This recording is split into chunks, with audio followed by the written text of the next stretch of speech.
Hi, I'm Mia Friedman and this is No Filter. 16 years ago, Laura Brown was offered the best job of her life in Australia, but she turned it down, packed her bags and moved over the other side of the world because she wanted to make it in New York.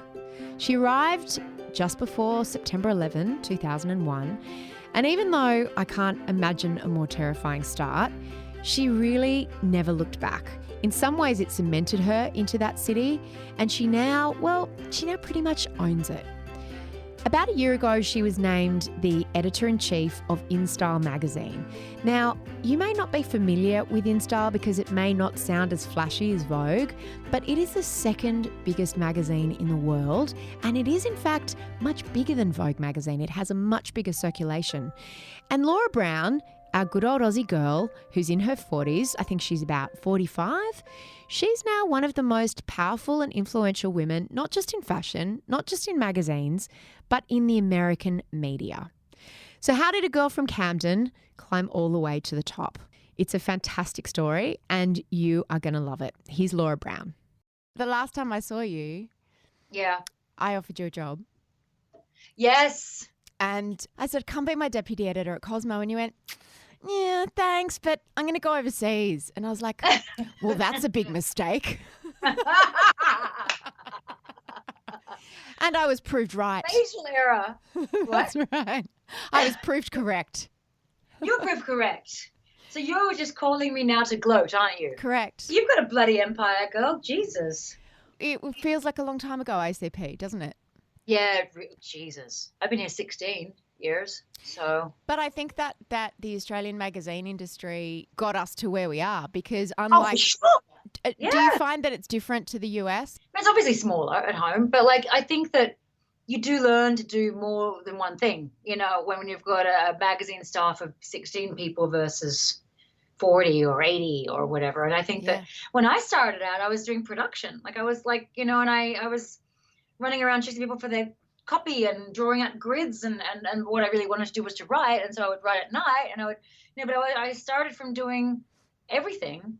And I think that behooves you so well for work here because sometimes America is very segmented. So what role do you do? And what's this and what's that and what's that? It's like, oh, actually I like features, but I also can probably come up with a visual concept and I can probably write it and I can probably promote it. And, you know, and I think that having all those interests or what like I say here, skill sets is handy. So no, I'm so glad that we were sort of watered at home. You're a fairly magical unicorn in your skill set because when you were at Harper's Bazaar, you shot how many covers? 120?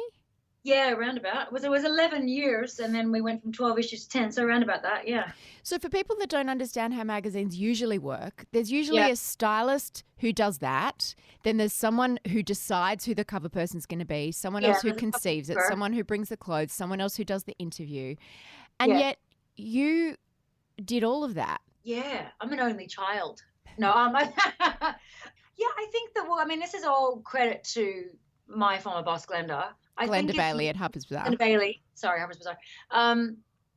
If you acquitted yourself well with her and made something happen, you get another chance. And she always had mad big ideas and high concept things. So I think if you proved that you could do one, then maybe do another one. And then if you felt more empowered in your own taste or ideas or abilities because you had produced something and people had shown up and they're like, oh, maybe I like this and maybe I can do it again. And then slowly you just develop that sort of strange currency for yourself. I know it is weird because when I worked at W magazine before Bazaar, I was like a senior editor and I would just do text and the pictures would arrive from somewhere else and I would have no idea what they were or where they came from. And now it's more of a holistic thing. And I think that I was able to distinguish myself with that, for better or for worse. Tell me about some of the covers that you did at Bazaar that were most memorable and how they came about. Like, let's start with Rihanna. We have to. Rihanna and the Shark. Well, Rihanna, it would happen to be Rihanna #1 is super concept driven. Like she won't just book a cover because she's into the concept. She's just not going to do it. And even if she is into the concept, she'll be 8 hours late. But bless her, but she lives in her own dimension of time and space. But she's badass like that. She's like, I'm just going to sit there and put my hand on my hip, and do pictures. And it was the 40th anniversary of Jaws Jaws coming up. And I always like images that are of iconic things, movies or fashion moments, and seeing them subverted in a little bit of a way. And I always love those pictures of Steven Spielberg in the shark's mouth, those sort of famous ones when he's like, and he's like got like nerdy like athletic socks on, and he's like holding on, going like, ah, and it's so funny. And I remember like thinking, oh, well, that thing that scared us so much, which is this big old fake shark that this like nerdy director's messing around in. And so I was like, oh, what if we put her, but like sexy, in a shark, and we stick it in the ocean, and that's the subscriber cover. So she was like, okay. But then we swam around with sharks. It was very Glenda. Glenda loves to put people in with animals. And so we made this super crap looking shark out of fiberglass, and it had blood all over it, like blood, and it was like painted blood, and when actually the image, as you see, it was physically shot when she's like in the crappy shark leaning back. She's got like a neck cushion, and it's in the background is like black garbage bags, like just in some hallway. And then through the wonders of technology, she's in the ocean. That's the sort of thing that's super gratifying. And it's not in an ego way. It's just like seeing something in your mind and then having anybody show up for it, number one. I can't ever get over how gratifying, how thrilling that is. And then seeing it go out into the culture in some way. And then Glenda just had a 150th anniversary of Bazaar, and it was like projected on the Empire State Building, the bloody shark. So that was like, yeah, I mean, that was like hands down most memorable. I mean, I think I did more. I mean, I did covers, and there was sort of, you know, like people on cliffs with horses. And something that many people won't know about magazine editors, because I think that in the pop culture, they're often portrayed as either really bitchy or really stupid. I'm both. It's not as easy as just going, okay, I see a shark and I see, you know, you've got to then get a budget. You've then got to go and find the horse. You've then got to get a permit to put the horse on the cliff with the animal protector. You've got to get catering. You got to do a whole, it's like making a mini movie, like every time. You've got to have the idea, you've got to get budget for it, you've got to convince people, you've got to cast people, then you've got to make it into something, and then you have to promote it. You know, and so each time it's like a, I don't know, $50,000 production or whatever your budget is or whatever you're doing each time. And you've got to produce a number of these little mini movies per issue. And then now, literally with our mini movies, we do mini movies of our shoots because of the digital era. You know, so you're doing a whole 360 video situation alongside your images. So it is a full production, and you've got to pay attention. And sometimes it'll be like, okay, we only have budget for, like, we're putting a wig on this model tomorrow for a story, and they're like, well, that wig's $900. I'm like, yeah, but we like need it, you know what I mean? So they're like, hey, let's like save on the cushions, you know, whatever it is. You just hopefully, you know, your team is solid enough that you don't have to piecemeal it so much, but sometimes you do. And that's all right, because then you know, you just got to have your sureness of your vision and who and who you're gonna, that you work with the people who can best achieve it, and it's the most natural for them. Then you set yourself up for success, as opposed to putting square pegs in round holes and saying, I want this and this and this, and micromanaging people, because that don't work, and you can't force anything. So that's one thing, a big lesson I learned. How many people have you got on your team at InStyle? 80-ish. Long story short, much bigger staff than I've ever worked with. You know, it's the second biggest women's magazine in the world, so it's a very big proposition, requiring many humans.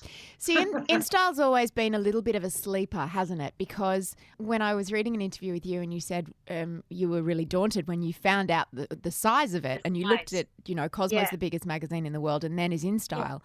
Yeah. Now, it's not as famous as Vogue. I suppose Vogue is outsized in terms of its pop cultural impact. InStyle has always been a bit of a sleeper. What was your perception of it before you came on board? I think it was a little flat. You know, and I think, look, something that's been around for 25 years, and its backbone, its backbone was pure celebrity. And the movie here, and the movie there, and the movie there. And I think, and the funny thing is, when you have a magazine that is a brand that's as big as InStyle is, sometimes your formulas end up sticking, maybe, you know. But I think just what I saw, number one, was InStyle has the best possible name. It's so easy. InStyle. You read this magazine, you're InStyle. You're on the website, you're InStyle. You advertise, you're InStyle. You're on the cover, you're InStyle. it's obvious. So I think that got a bit lost. Like I thought, oh, I'm just going to bring that back. Like I keep saying I'm the basic bitch of editors, but I'm like, it's called InStyle. I know, I'll make a T-shirt that says InStyle on it. And also understanding that the nature of celebrity itself has changed. You know, for every movie star, there's a model or an artist or a designer or an influencer, quote unquote.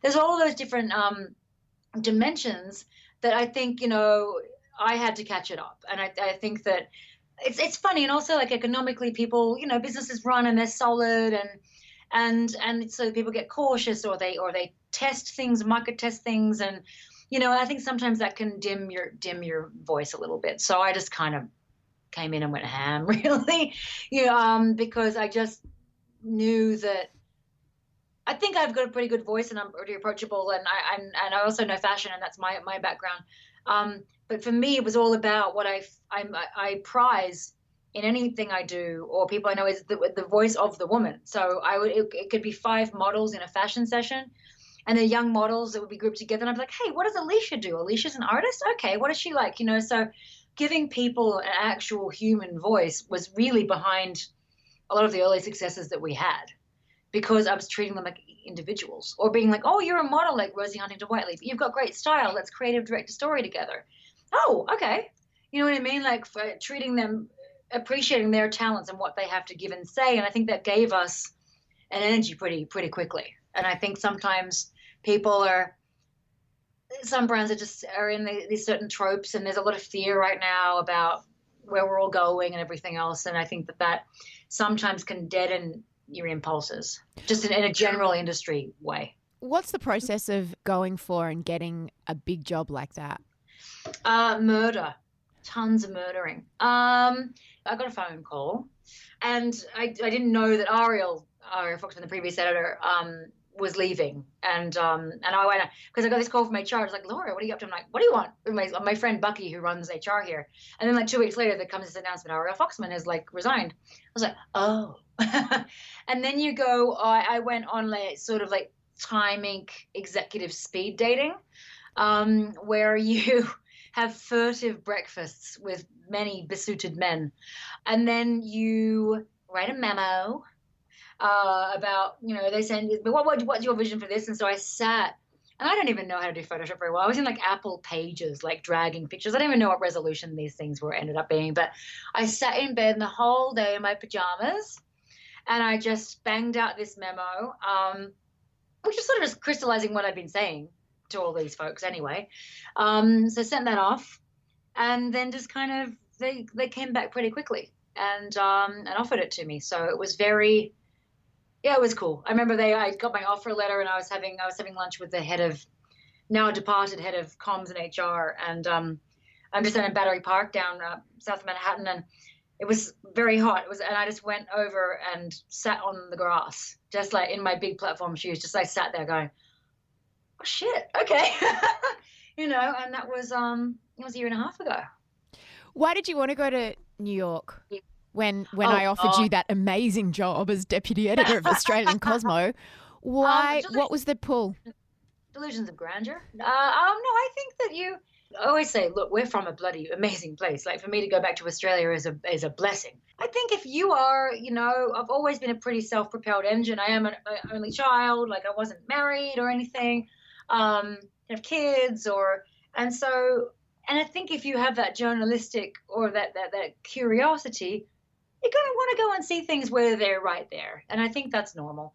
You know, and I remember once I was in Sydney and I was writing some review of a fashion show, but I was looking at it from online. And I remember just getting frustrated. I think it was like Helmut Lang or something. And I just remember going, I want to see it like with my own eyes and make my own decision and just have that proximity to things. And so that's what I did. I just kind of picked up, and I had a bit of work, like Blessed Weena McCann and Kelly Hush, I think at the time, at both of their titles, Oz and probably the Herald they were. And then but Alice and Vanessa Bazaar, they all gave me little bits of freelance work. And I just turned up. And I had like 1.5 friends in it when it was right before September 11th. It was like 7 days before.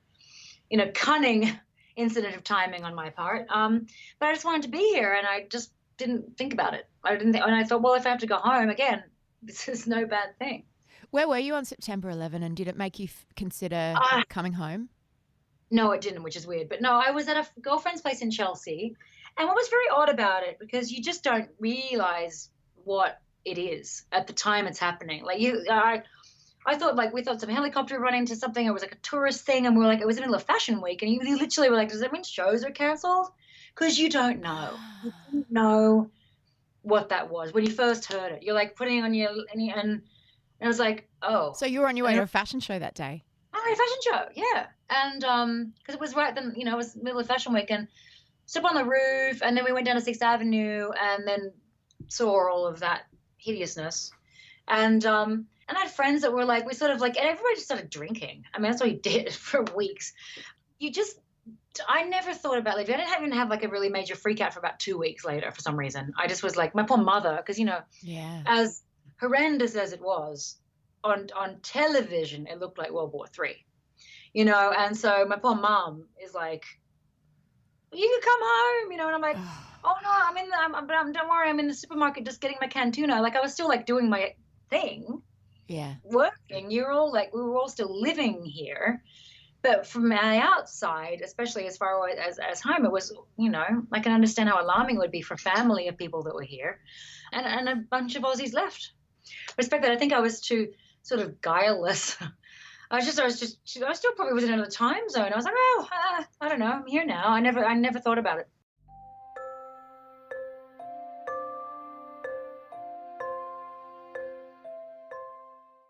Fashion shows, are they as glamorous as they seem? No. Look, it's no hardship, but it's a tough schedule. So I'm about to go away for a month. I'm about to to do New York, I'm going to London, Milan, and Paris. So that's a month of shows. That's anything from a couple of shows a day to maybe 6 shows a day, and that's for a month. And in those shows, there's ones that are joys, there's ones that are obligations, there's ones that you think, why did I come here? You find, though, I still do this because there are those shows that make you feel like you're an 8-year-old girl and are so beautiful. Like I was just at the couture shows in Paris and seeing the Valentino show, which actually my friend Paolo Piccioli is the designer, and he's just like the best guy. Like he's a guy, like one of us, like a great guy, very talented. And we're in this like sort of mansion, and it was the most beautiful thing. And I was like, ugh. And we all like gave him like a standing ovation, and we remember that. And I'm going to do a shoot of all of that, because so that's like food, and you go, God, imagine the image from this. And that's what propels my ideas, at least in that sphere, for the next 6 months. So, but you got to eat your veggies though, because it is, and then there's a lot of, maybe there's people you do business with, and there's a lot of people coming at you all the time. And if your memory is not the best, which mine isn't, they all seem to know, because they're all in PR. So obviously they know you because it's their job. And sometimes I'm like, hi, and then sometimes you're tired. And then, no, it's just like any thing that requires, in whatever sphere you're in, being awake and on and polite and engaged and sort of doing your little mini performance for all those hours a day, repeated. It's a lot. It takes a lot physically. It's demanding, and it's, you could be a show at 9 in the morning and you'll have to go to a dinner that starts at 9:30 at night, and that sort of repeats itself. So I try to keep myself like not go to everything, and if some other members of my staff can cover me when I can't, because I know how I can be very on and everyone knows I'm in the room, and that's fine, but I really flame out. I'm like Icarus. I'm like, and I can't have that happen because I can't sustain it. But everyone wants you to be around, that you actually can't. I'm in my 40s. I'm tired. I was going to ask you about that because you are so high energy. You're such a force of nature. You are the person in the room everyone's looking at, and you'll be the loudest and the funniest and the prettiest and the most out there person in the room. Jesus. Thanks. But that's a pressure. Like, yeah. No, what you have, it's a funny one, because when in this business, if you can do or up for more than one thing, as in you can write or you can edit or you can do videos or you can do panels or you can do speeches, or you'll be asked to do all of those things. And the industry is such that anyway, there's more demands on any editor than there ever has been, but you're going to be asked to do that. And so I often have to say but I honestly, I go to bed early. Like I do flame out. Like I'll be like, if I'm not like, if there's not 8 hours on the clock when I get into bed, I get really panic. I've had to manage saying no to things because I'm so conscious of preserving my energies for what's worthwhile. And it makes me laugh because like some people go like, oh, you got so much energy. And I'm like, you're not my boyfriend who's been sitting at home writing all day. And I'm just a freaking zombie staring at the television, and then going like, goodbye. I mean, that's, of course they're going to see this part. And I am engaged by people and I'm really enthusiastic about what I do. And I love to meet the people I meet. And there's still the farm girl part of me that's super stoked to be here. So I am. And if I have an idea and people say yes to it, that does feed me and it does get me excited. And that's my job as well, to engage and excite and motivate my staff. So I do have a responsibility to do it. I just got to manage the levels. I disappeared down your Instagram last night. I'm so sorry. Yeah, speaking of not getting any sleep, thank you. You're enjoying super. That's a couple of hours of my life that I'll never get back, but I learnt a lot. So sorry. I learnt a lot. And God. I want to ask you about celebrities because yes. Oh, yes. You have a lot of famous friends. You work with celebrities. You're constantly asking celebrities to do things for the magazine. I am. Yeah. And yet you do it in a way that's not name-droppy because I want to ask you about how you do that because it feels very sincere because as you know, with your Australian sensibility, you could come across as a massive wanker. Yeah. I think that, number one, I think there's been on my Instagram for the last like 4 months, it's been particularly celebrity heavy because InStyle's done a bunch of parties. From October through to January, we've just had 17,000 parties. No, so I was just laughing because it's been like, oh, here's the InStyle Awards, here's the Golden Globes, blah, blah, blah, all of that. But I think like number one, I've been doing this for 20 years. So if I hadn't met some, that'd be weird. Hadn't befriended some, that'd be weirder. I wouldn't say a lot for my social skills. I think I always say I'm respectful, but I'm not reverent. And I go in there being like, you're just a lady. And you might have nicer clothes and you take your picture taken more often and have more money, but that's sort of about it. You know what I mean? Like I say to young people all the time, don't envy anyone. And I think I always say if you take the shiny people, and I've probably said this before, but like, say the shiny people are ducks on the pond. So I've always said shiny people is who you call celebrities, is shiny people. Yeah, shiny people. Right. Say they're shiny people. Or fancies, or whatever you want to call them. And I've always seen the legs going. I've always just seen, and there's always legs. Everyone's legs are pedaling really hard under there to keep that patina, And so for some reason, I've always identified with that. And so I've just gotten on with people. And then I think after a while, if you get on with people and you work with them, you just you earn equity. You earn equity with people and they trust you because I've been doing this for a long time. So maybe they've done a cover with me once or 6 times, or they've done one of my videos, or they've done something that they don't. It becomes at least in your relationship ways, it becomes easier and not. I used to be so terrified of publicists and everything else, and now it's like, oh, you know me, you know what I stand for, you know who I am. If you're not up for it, don't do it. If you are up for it, do it. If you want to come to my dinner, great. If you don't, I'm not going to call you 10 times. I'm not desperate about anything. Like, I don't think I feel like I'm humping their leg either, like it's like someone else will come to my party. Like it's okay. I don't keep calling people. You just can't force anything. And so I think if any ease I have in myself from that, maybe they appreciate it. You'd have to ask, my celebrity friends that, but, and also a lot of them are just great ladies who got kids or broke up with their boyfriend or, and sometimes I have moments when I go to LA, I see a lot of them because they're actors and they live there, and then I'll come back to New York and not, it just, frankly, I'm not going to leave Meryl Streep alone without freaking getting a selfie. I totally accosted her at my party. I was like, I'm so sorry. I was going to ask, it can be hard to tell, but with selfies and the videos that you have to do on shoots, who are your actual shiny friends? People that I really, really, really love, let's put it this way, people that I really love, who I work with and become friendly with, people that I just love, love, love. I love Emilia Clarke, Khaleesi. I love Drew Barrymore. I love Kate Hudson. New people that I just really, really like who I've just met. Like I love Zendaya.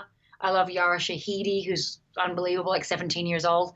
Emily Ratajkowski is like a great mate of mine, and I can't believe I'm friends with her, given she looks like that. It's testament to how cool Emily is that I even hang out with her ever. And there's just people like, I mean, obviously the Aussies, like Nicole and Naomi, and, you know, we all have history with them forever and ever. And it's lovely to have just have a little koala pod sometimes that you can go into. How does it then translate from, say, the shoot where you meet them or the Yeah. you know, then is it like literally let's swap mobile numbers? Because sometimes on shoots and things like that, you can become fast friends. But is it real? Is it not? You don't want to feel like you're sucky. You got to do your dance, I think. And also sometimes, and I get it, like sometimes people, they don't know what you're going to write or do or say, you know, so. And again, I think that that kind of trust with people comes over time. I think there's more, again, because I'm just older, I've been doing this a while. If I'm going to befriend somebody then and there, it's going to happen. And they're not going to have to like, what is she going to write when she leaves the room? You know what I mean? It's just, yeah, I don't know. I keep saying it. I just don't force anything. If you're getting on with like anybody, like any new mate I make, it's, you know, if you're going to be friends and you know if you're not. And I don't chase, like, I don't run around like tipping over my calendar to like hang out with celebrities all day. That's my job.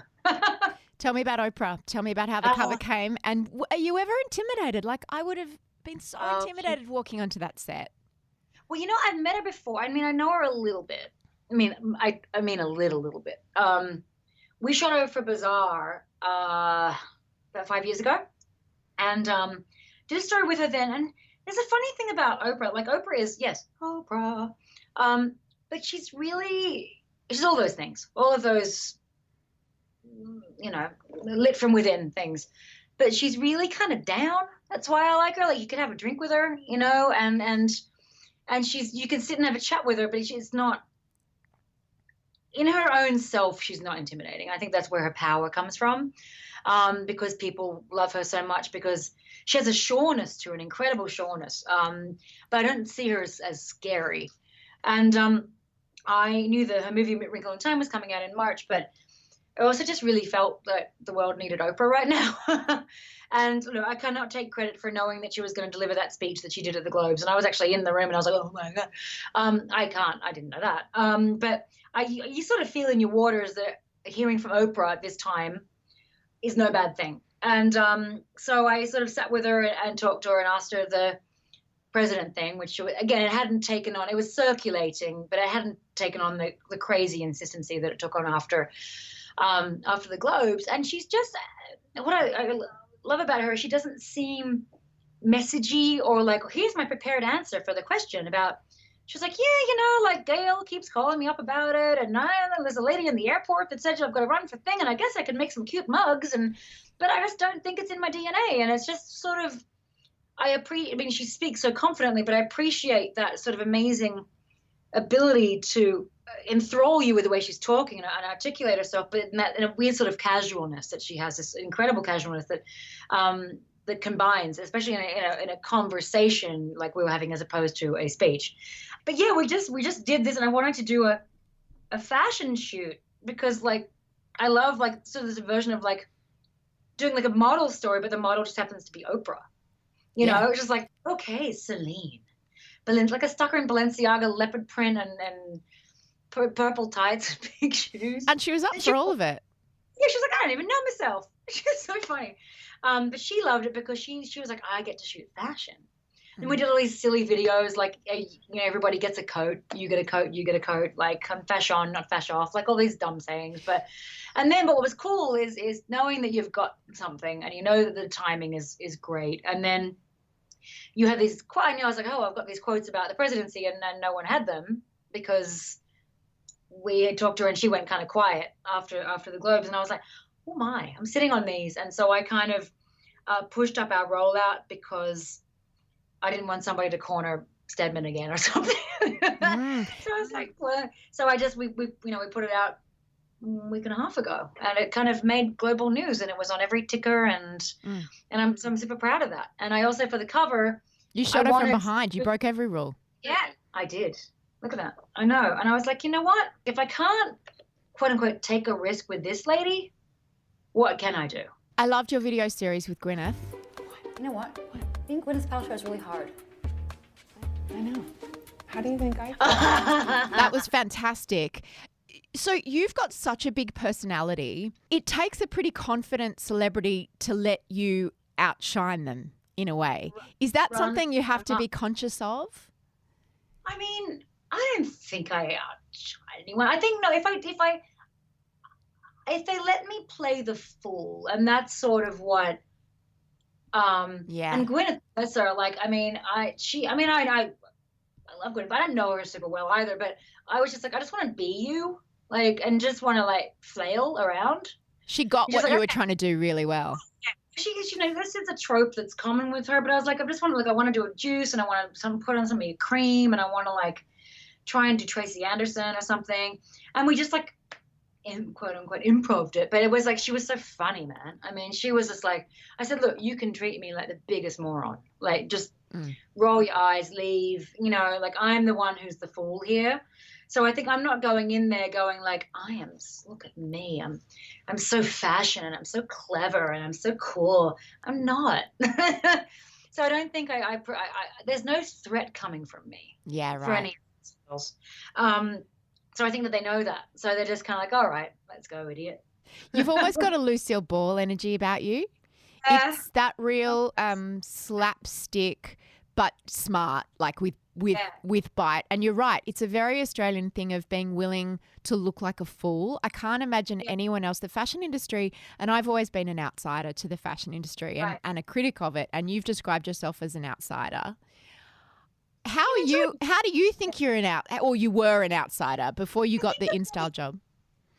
I think that it's so funny because I've always loved fashion, and I grew up with it. So I think physically I'm an outsider, like coming from Australia, but I think mentally, I think that it depends if you follow the tropes of fashion, then I guess I'm different to your tropes, but I wasn't like. But you're funny. Fashion isn't funny. Fashion takes itself so seriously, Laura. I never thought, hand on heart, that would be so unusual. I really didn't. I'm like, I have a laugh, and I like a Chloe bag. You know what I mean? And I also like to laugh, and I don't see why these two things have to be distinct. I don't, and I still don't. And look, and if people go, well, that makes you different because you put those two things together, then great, but I think it just depends on how much of I have an acronym, BFM, Bad Fashion Movie. It depends on how much of the BFM you want to buy into. And I never really did. And I'm like, look, if you think I'm a bit naff or mad or talkative or I wave too much on the front row, then fine. I don't, you know what I mean? But I don't think that I've acquitted myself with this brand. So I'm like, I don't feel, you just become more yourself. I think as you get older too. Honey Badger? Honey Badger. Okay, there's this famous video. It's called Honey Badger, and it is narrated by a rather camp gentleman. Now watch this. Look, a snake's up in the tree. Honey Badger don't care. Honey Badger don't give a shit. It just takes what it wants. This badger that is basically just elbowing other species out of the way. But just the point being, doesn't, care so much anymore. And I think that helps because you can't, it's not good for your health buying into whatever, having to look a certain way. And of course I like clothes and everything else, but I'm not going to beat myself up over whether or not some cool group of designers wants to hang with me. I know my friends, and I've got plenty of friends in fashion and plenty of friends in movies and plenty of friends who are in banking or what, you know what I mean? Like, I don't chase having to get my picture taken at the club in Paris at 1 a.m. with Olivier Rousteing from Balmain. I like him very much, but it's not my thing. I'm at home. I've gone to bed.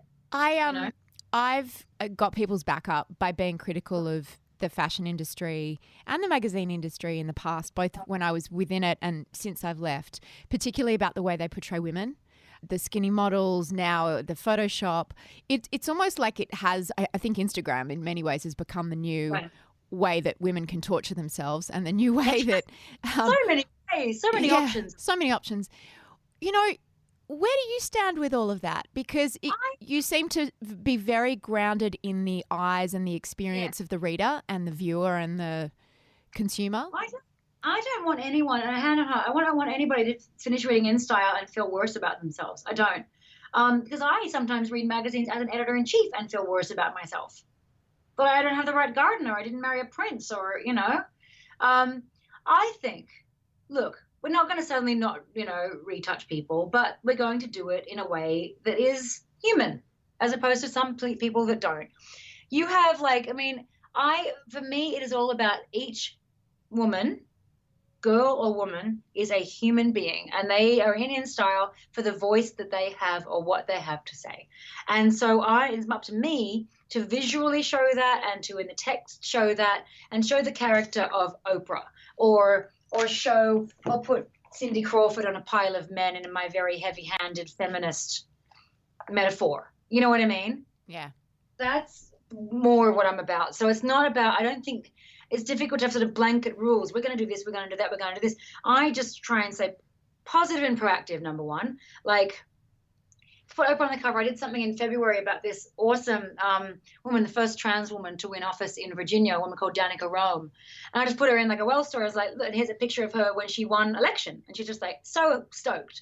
So I put her in, you know what I mean? And then I'll do a story with a great model, and then I'll do a story with a senator, and then I'll do a story. It's that rhythm of everyone. Yeah. You know, I'm not going to try and turn like Senator Claire McCaskill into a model. You know, I'm not going to do that. If I'm going to shoot a model, I'll get a model. The idea of fashion magazines incorporating those kinds of people. I mean, you did a profile on Joe Biden. You did a cover story on Stephen Colbert, even Oprah. Is that as a result of the political climate we're in? I was in New York a year ago and I felt incredibly depressed. It was just after Trump won office. But I've heard you speak about you can't get caught up in a woke-off with everyone trying to show how socially conscious they are. Can you tell me a bit about that? Exhausting. Yeah. And honestly, I even like randomly I was talking to Oprah about this, and you have to sort of save yourself, your health, because if you can't shake your fist all day until your arm gets tired, you can't. It's defeating, and it will make you sick. I don't bash him in the magazine. I will spotlight women like Danica, or like Claire, or like Joe, or, you know, Oprah, who have something to say that is going to lift us and bring us forward. We did profiles of a bunch of women involved in Time's Up. Here's this cool lady supporting this thing that's going to make it better for women. Are you in? You know what I mean? So that's the way you do it. And that makes me feel good that I put the spotlight on someone more or less known.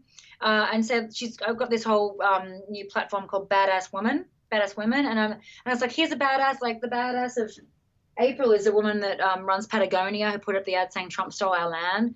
Like, there's just all of these ladies that have something to say. So I focus on them. Look at this cool lady.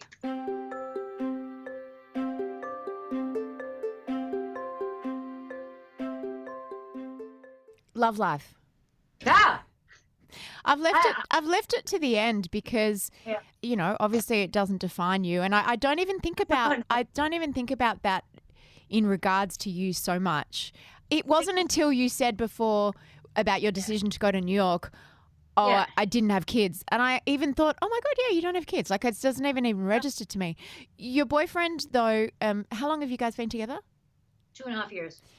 I read his piece again last night. He wrote a piece for, was it Refinery 29 that he wrote it for?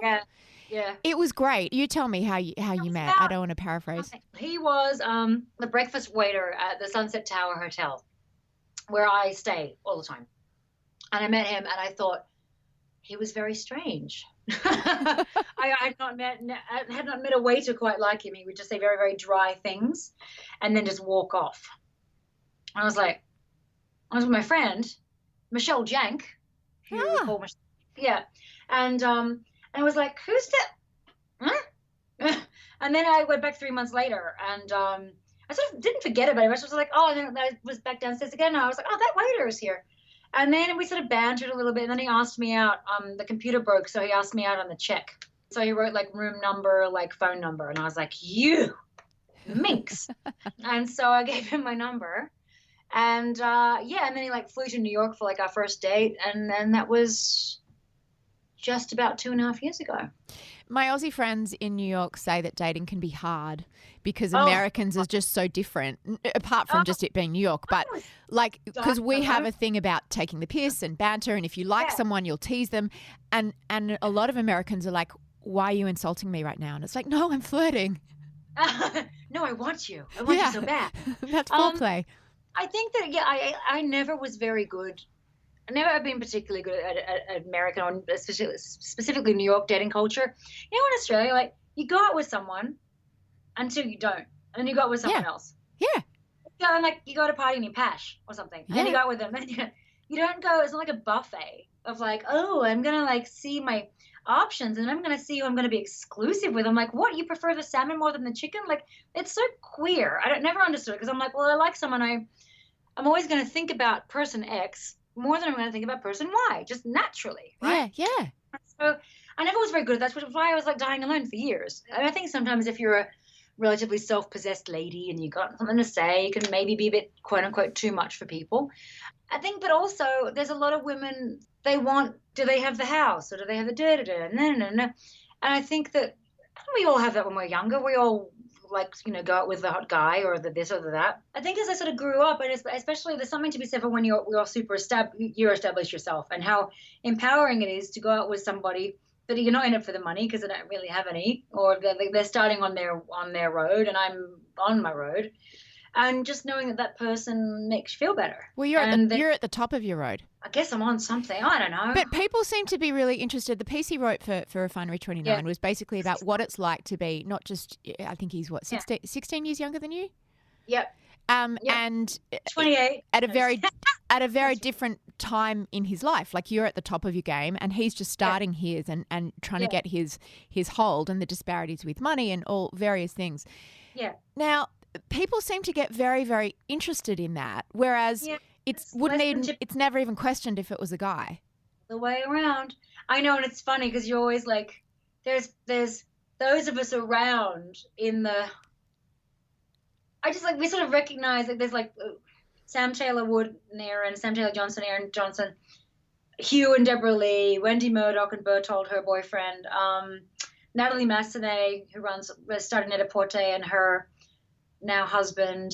There's a few of us like in the mix. I think the guys, there is something really lovely about, there's a particular age where they're just not, they just think, like, my boyfriend thinks I'm really cool and successful and do great stuff, and that's it. And there's not a threat. It's just like, oh wow, you did that cool thing. Oh, we're gonna go to that party, okay. And I'm gonna go write. He's writing he sold a screenplay. He's doing great, but it's not that, like, it's just, there's something in that gap, I think, that in the right way can be kind of great, because you just like keep each other going. And I don't expect that he's going to be the level I am, and he thinks where I am is great. And you just want, he said in the piece too, you like, if you're in the pool, you just want someone to help you swim. Yeah, you just want someone you're going to be supportive of each other and lift each other up. A little pat on the head. It's not asking for much. What do you miss about Australia, my friend? What do I miss? I miss the air. What do you mean? The air, just the air off the water. I miss, like, I feel like I exhale when I get there, and I like take another breath in and I hold it. Like, I always go and sit on the Lady McCoy's chair and just sit there on the corner there and just watch and just sit and climb onto the rocks and grab the water. But like, I miss my mom. I miss my growing population of godchildren. I keep picking up more whenever I'm home. I miss wildlife. The longer I've been away, the weirdly more like hooked up I am in the wildlife community. You do seem to be strangely obsessed. I don't know anyone who even lives here who has touched or held. Like, you've got all these pictures of kangaroos and wombats and quokkas all over your Instagram. Where do you find them, Laura? Everywhere. Now, what was weird was I'd been here for a while, and I think it was Australian Tourism got in touch and said, do you want to name a wombat at the Featherdale Wildlife Park? And I said, yes, I do. And I would like to name that wombat after my mother, Lola. And so I went on it was actually when I did 60 Minutes, they filmed a whole segment with a wombat and never made it, but it was me meeting my wombat friend, this seminal moment for the culture. And ever since then, I met Chad as a zookeeper there, lovely. And I just would go back and visit. And then the kangaroo sanctuary, I sort of found them on Instagram and they were quite like, they're just starting out. And I was like, oh, there's this place. And so they kind of blew up and we became friends. So me and my boyfriend last year, before this one, flew to Alice and went there as well. And so there's a Laura Brown kangaroo, literally called Laura Brown. There's a Laura koala. But I just love it. I think it's like it's a vestige of homesickness. Can you imagine yourself ever coming home? Australia would seem small to you after New York and being at the top of the fashion tree. No, I know, but I would like to spend more time for sure. Success to me is mobility.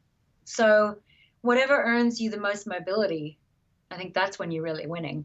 So I think, come sometime I would love to be able to go down there for a couple months during the, in the summer, or I don't know. I mean, I certainly might one day, like if I, win the lotto, I'd like to buy a house there, I mean, yeah, I would certainly spend more time, but I'm not done here yet. Thanks for listening to No Filter. How awesome is Laura? You just want to be her friend. I did the interview over Skype and so I could see her. She was wearing this like massive grey jumper with this big thick roller neck. She's not like usually she's in jeans. I'm sure she has lots of fancy clothes, but she's not like scary ice queen Anna Wintour. She's just very Aussie, approachable, amazing. This podcast is produced by my right hand, also my left hand and both my feet, and my brain, Eliza Ratliff for the Mamma Mia podcast network. Do you like to have your opinion heard? I do. Do you want to win some skincare goodies? I do. Head to mammamia.com.au/no-filter-feedback, all one word, to tell us what you think of our No Filter podcast so that we can make our podcast even better. And the best bit for you is that you get the chance to win an amazing skincare pack.